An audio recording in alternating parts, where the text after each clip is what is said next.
Boston, 3:42 a.m. The city was asleep, but Daniel Reed was awake, his heart racing as if something terrible were about to happen, even though nothing was actually wrong. It was the third night in a row without sleep. His mind wouldn't stop. Memories, regrets, tasks, fears, all speaking at once, as if he were trapped in a room without doors. And for the first time, Daniel thought something that scared him. Maybe I'm not really living, just thinking about living. The apartment was quiet, only the distant hum of cars passing on the street and the faint buzz of the refrigerator. Yet inside Daniel's mind, the noise was deafening. Thoughts collided without pause. What if I lose the contract tomorrow? Why hasn't Emily responded yet? Am I too old to change? He turned to the side, tried to take a deep breath, but his mind wouldn't stop. It was as if every worry had a voice, every memory a shape. Daniel got up and went to the window. From the 12th floor, he watched the city lights flicker like tiny flames. Boston seemed peaceful. He did not. In the reflection on the glass, he saw exhaustion. The past few months had been intense. Work demanded focus, short deadlines, quick decisions. Since the project with Sarah Collins, Daniel had been trying to apply the self-control he had learned, but his mind seemed like the new enemy. He opened his laptop and tried to write something in the notebook on his desk. Control your mouth. You did that. Now control your mind. But how do you quiet something that never stops? Hours passed, and dawn began to color the horizon. Daniel made coffee and left early. The cold air hit him like a warning. Maybe the problem wasn't the world, but how he perceived it. On the way to work, thoughts kept racing about traffic, the weather, debts, loneliness. Every sound, every glance, every memory sparked a new fear. When he arrived at the office, Linda Harper noticed immediately. "You didn't sleep, did you?" Daniel forced a smile. "No, just a noisy mind." "A mind won't be quiet if the heart is screaming," she replied calmly. He paused. Her words hit him hard. Later, during a meeting, his mind started projecting imaginary disasters, and he barely heard his boss's words. The internal noise was louder than anything around him. By the afternoon, Daniel realized he had been everywhere but here, in the present. His mind carried him to the past and the future, like an unstoppable tide. That night, back in his apartment, he wrote, "Maybe controlling the mind isn't silencing it, but choosing which thoughts to listen to." The clock read 6:45 a.m. when Daniel parked in front of the office. Another sleepless night. As he turned off the engine, he stared at his reflection in the rearview mirror for a few seconds. His sunken eyes revealed the fatigue, but what stood out most was the look. Lost, restless, distant. On the outside, Daniel looked the same as always, polite, discreet, efficient. But inside, a storm raged. And the worst part? He couldn't even remember when it had started. In recent years, Daniel's mind had become a labyrinth of possibilities and regrets. He replayed old conversations, imagined futures that didn't exist, built and destroyed 1,000 versions of the same scenario. It was as if doubt had become a habit. At work, he tried to hide it. But small mistakes started to appear. Missed deadlines, interrupted presentations, avoiding eye contact in meetings. Sarah Collins, now promoted to project director, noticed immediately. "Daniel, can I be honest with you?" she asked after a tense meeting. "Always." "You're here, but you're not. Your body is in the room, but your mind is somewhere else." He looked away. "Just too many thoughts." Everyone has too many thoughts, Sarah replied. The difference is who lets them take control. That phrase lingered in Daniel's mind all day. Who lets their thoughts take control? On his way home, the heavy traffic seemed to echo the chaos inside him. Honking cars, traffic lights changing too fast, and his mind trying to keep up. Suddenly, a car braked sharply ahead. Daniel reacted instinctively, swerving just in time. Heart racing, cold sweat on his hands. But what frightened him most wasn't the near accident. It was the thought that followed. What if I had died just now? How many years have I lived only inside my head? He pulled over, sat in silence, breathing deeply. The city noise seemed distant, muffled. That night, Daniel decided to walk to the Charles River. The cold air hit his face, and the sound of flowing water was the only thing that could calm his mind. As he watched the lights reflect on the river, a voice spoke behind him. "Beautiful view, isn't it?" He turned and saw Ethan Yomer, an older man with white hair and a serene smile, sitting on a bench with a book in his lap. "Yes," he replied, hesitantly. "I come here when I can't think straight." "Or maybe when you're thinking too much," the man said, smiling. Daniel frowned. "How do you know?" "I used to be like you, a man who confused thinking with living." Their impromptu conversation lasted almost an hour. Ethan shared that he had been a philosophy professor for 30 years and had learned too late that thoughts aren't enemies, they're tools. The mind is like a wild horse. If you don't hold the reins, it drags you along. Daniel stayed silent. For the first time, he didn't try to answer or analyze. He just listened. When they parted, Ethan handed him a small card with a handwritten phrase.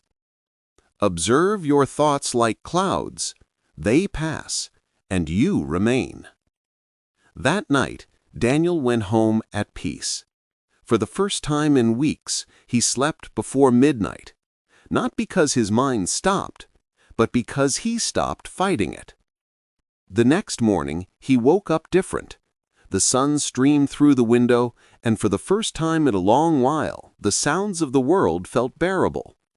As he prepared his coffee, he grabbed his notebook and wrote, "Maybe controlling the mind isn't about silencing it, but about not believing everything it says." If this story resonates with you, subscribe now and keep following.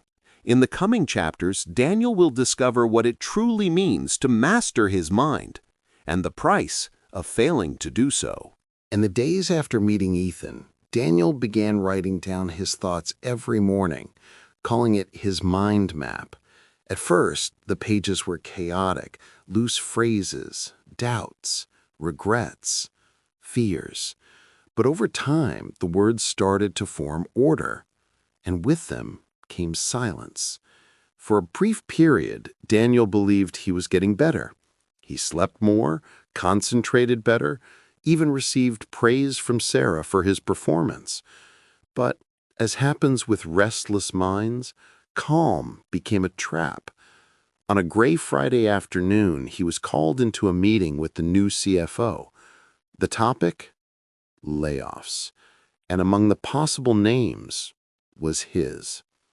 As the director spoke, Daniel's mind raced. What if I lose my job? How will I pay rent? What if I have to move back in with my mom? What if? The old mental monologue returned with full force. No pause, no filter, no breaks. He left the room with his heart pounding, shallow breaths, hands trembling, his mind conjuring 1,000 failure scenarios in seconds. That night, anxiety peaked. Daniel paced the apartment like a prisoner trying to escape his own walls. He grabbed his phone, opened old messages from his ex-wife, revisited past conversations. Then he went to the mirror and faced himself. You can't even control your thoughts. Who are you fooling? The reflection seemed to mock him. The same man preaching self-control now looked on the brink of collapse. Then he remembered Ethan's words, "Observe your thoughts like clouds." But in that moment, there were no clouds, only a storm. The air felt heavy. Daniel sat on the floor, breathing hard, head spinning. His mind seemed to suffocate him. Then his phone vibrated. "Ethan." "Daniel?" The old man's voice was calm, firm. "You need to get out of there now." "How do you mean?" "You're feeding the beast. Go to the river, now." Confused but obedient, he dressed, grabbed his keys, and went out. The fine rain stung his face, and the cold wind jolted him awake. At the Charles River, Ethan was already there, sheltered under a black umbrella. "I knew you'd come," he said, looking at the water. "The mind is predictable when it panics." Daniel breathed fast. "I thought I was better, Ethan, but it feels like it's all back." "It's not back," the old man replied. "It was just hidden. You tried to silence your mind, but the secret isn't silence. It's listening without losing yourself." Ethan placed a hand on his shoulder. "Close your eyes." Daniel obeyed. "Now, tell me what you hear." "The rain, the river, traffic in the distance. And inside you?" Silence. Then Daniel said, "Fear of losing everything." Ethan nodded. "Fear isn't your enemy. It just wants to be heard. You've trapped it so long, it's screaming." The words hit him. Daniel began to cry, not out of sadness, but exhaustion, from years of trying to master the unmasterable. Ethan let him cry. No words, no advice, just presence. When the tears stopped, Daniel felt something different, a calm emptiness, a silence that wasn't the absence of thought, but the presence of awareness. Ethan then said softly, "You spent your life thinking controlling the mind meant defeating it, but control isn't war, it's partnership." "Partnership?" "Yes, accept the thought, but don't let it command you. See the chaos, but remain whole within it." Daniel opened his eyes. The rain poured, but he felt light. His mind still spoke, but for the first time, he didn't believe everything it said. The wall clock sounded louder than usual that morning. Each tick echoed like a cruel reminder. Time waits for no one.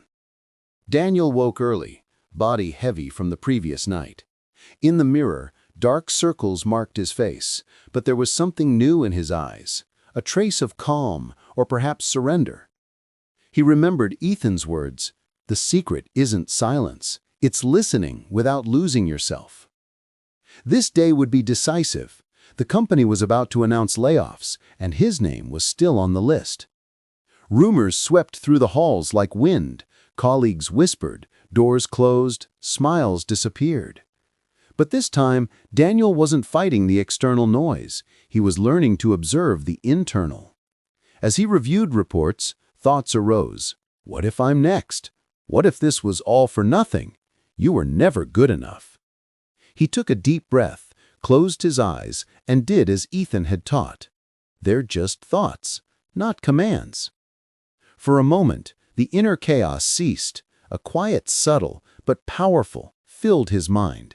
And inside him, a new voice, firmer, more conscious, whispered, "Observe, don't react." Soon after, he was called into the conference room. The CFO waited, along with Sarah and the HR manager. The air was heavy. Daniel sat in silence, heart racing, but without being swept away by the current. The director spoke. "Daniel, you know the company is going through a delicate phase. We've had to make tough decisions." His mind tried to react, conjure scenarios, but he breathed and stayed present. "You are one of the few who has shown balance even under pressure. That's exactly what we need now. We want you to lead the new project in Chicago." Silence. For a moment, Daniel couldn't comprehend it. The same man who could have fired him was promoting him. Sarah smiled discreetly. "I told you you were ready." As others spoke, Daniel felt his body relax, but curiously, he didn't feel euphoria. What came was deeper. Peace. His mind, for the first time in years, neither celebrated, planned, nor feared. It simply observed. On the way home, the sky began to change color. Gray clouds parted, revealing streaks of golden light over the river. He stopped on the bridge, the same place he had been with Ethan weeks before. The cold wind touched his face, and the sound of the water seemed to speak to him. He remembered his mentor's words. "You don't need to control the mind. You need to be awake, inside it." Daniel smiled, pulled out his phone, and called Ethan. "I did it," he said, voice thick. "Not just the job, but I managed to hear the silence." A soft laugh on the other end. "So you understand. It's strange. I still overthink. I still get scared sometimes, but it's like I can see the thoughts without being carried away by them. That is freedom, Daniel. Most people live as prisoners of their minds. You've learned to observe the warden." For a moment, neither spoke, only the wind, gentle and constant. "Ethan, thank you for not giving up on me. I did nothing but remind you who you are. The rest was always there, inside your mind, just waiting for you to listen." The sun finally broke through the clouds, casting golden light on the river. Daniel stood there, watching the waves move slowly, reflecting the morning glow. He smiled again, but differently this time. Not a smile of victory, but of reconciliation, with time, with life, with his own thoughts. As he walked back, his mind still whispered phrases, memories, ideas. But now he saw them as distant clouds, beautiful, passing, powerless. For the first time in a long while, Daniel Reed felt whole. The mind can be your greatest enemy, or your best ally. If this story touched you, subscribe and keep following. In the next episode, we'll explore the power of controlling your emotions. Control your mood. 3 months had passed since that rainy morning at the Charles River. The city now breathed spring. Trees along the streets were covered in fresh leaves, and the air carried the sweet scent of flowers blooming on balconies. Daniel Reed walked the same route to work every morning, a simple path, but one that had become a ritual. No headphones, no rush. Just him, the sound of his footsteps, and the city waking up. At first, silence felt strange. His mind still tried to fill the emptiness with worries, plans, lists. But over time, Daniel learned to recognize each thought as a visitor, coming, staying a while, and leaving. No attachment, no struggle. At work, the routine remained intense. The new project demanded quick decisions, tight deadlines, and long nights. But curiously, the old Daniel, the one lost in assumptions and fears, was gone. During meetings, while others argued with tense voices, he breathed and observed. When ideas clashed, he didn't let the urgency consume him. His calm became contagious. Some colleagues even sought his advice, not on spreadsheets, but on managing their own mental chaos. In one of these conversations, Sarah remarked, "You've changed, Daniel. Before, I saw someone always rushing. Now it seems you've found the right rhythm." He smiled. "Maybe I've just learned to hear the noise without getting lost in it." At night at home, the apartment felt different, not because of the decor, but the atmosphere. Where tension had once been, presence now existed. Daniel began writing again, but not reports or jumbled notes. He wrote about what he felt, what he noticed, what he learned from the silence. He called the notebook Notes from a Serene Mind. One afternoon, while writing, he received an unexpected call. It was from an unknown number. "Daniel Reed?" a calm, measured voice said. "This is Megan, Ethan's daughter. His heart raced. "Hi, Megan. Is everything okay?" "Yes. I just wanted you to know my father passed last night. He left a note for you. It's with me." Silence. Daniel didn't know what to say. Tears came slowly, restrained. "Thank you for letting me know," he said, voice trembling. He was important to me." A few days later, Megan found him at the cafe where her father used to sit. She handed him a yellowed envelope, Ethan's steady, slanted handwriting on it. "Daniel, the mind is like the river where we meet, sometimes calm, sometimes furious, but always moving. You've learned to flow. Don't forget to teach this to others, even silently. The best way to control the mind is to live with it in peace." Daniel carefully put away the note and stayed there for a while looking at the empty chair across the table. No sadness, only gratitude. That night, he returned to the bridge over the Charles River. The wind was gentle, the sky clear. He rested his hands on the cold railing, watching the lights reflect on the water. The same bridge where he had cried, doubted, and heard words that changed everything. Now, there was no fear. Thoughts still came, some light, some dark, but he watched them pass like leaves carried by the current. With a serene smile, he whispered, "I control my mind when I stop fighting it." An imaginary camera would pull back at that moment, showing Daniel standing on the bridge, the wind moving his coat, the city alive behind him. A man at peace, not because he conquered his mind, but because he learned to coexist with it. The final narration would say, "Control your mind, not by force, but by awareness, because peace doesn't come when the noise stops. It comes when you stop believing that every thought is true." If this story spoke to you, remember, peace begins within. Subscribe and continue this journey.